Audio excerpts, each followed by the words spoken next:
They called it the gun that won the West. But the truth is far more complicated.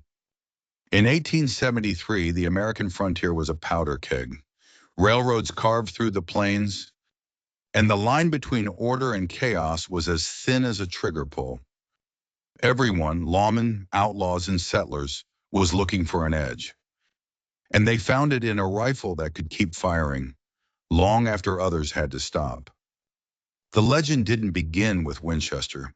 It began with Benjamin Tyler Henry. In 1860, his Henry rifle changed everything, allowing a shooter to fire multiple rounds without reloading. For the first time, sustained firepower was possible in a single weapon. But it had problems. It was fragile, expensive, and not built for the brutal reality of the frontier. That's where Oliver Winchester stepped in. He didn't just want a gun, he wanted a system. The design evolved, first into the brass frame model 1866, the Yellow Boy, and then into something far more refined, the Winchester Model 1873. Stronger, faster, more reliable. This wasn't just a better rifle. It changed how fights were fought. But what truly made it legendary was its ammunition, the 4440 cartridge. Because for the first time, a rifle and a revolver could share the same rounds.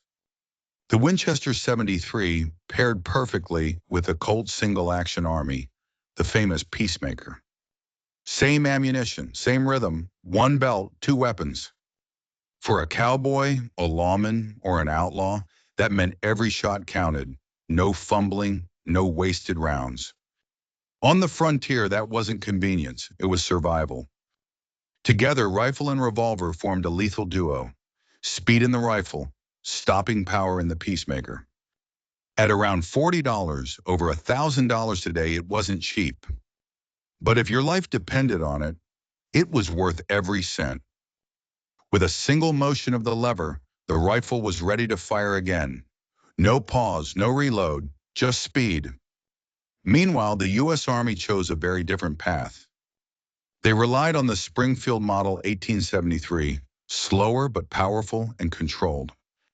Military leaders feared one thing: ammunition would disappear too fast.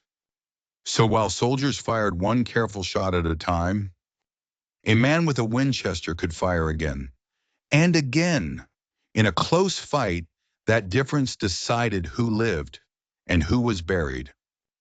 The Winchester spread across the frontier, fast, carried by legends like Buffalo Bill Cody and found in the hands of Billy the Kid. But here's the part most people don't hear. It didn't win the West alone. Like, share and subscribe for more history.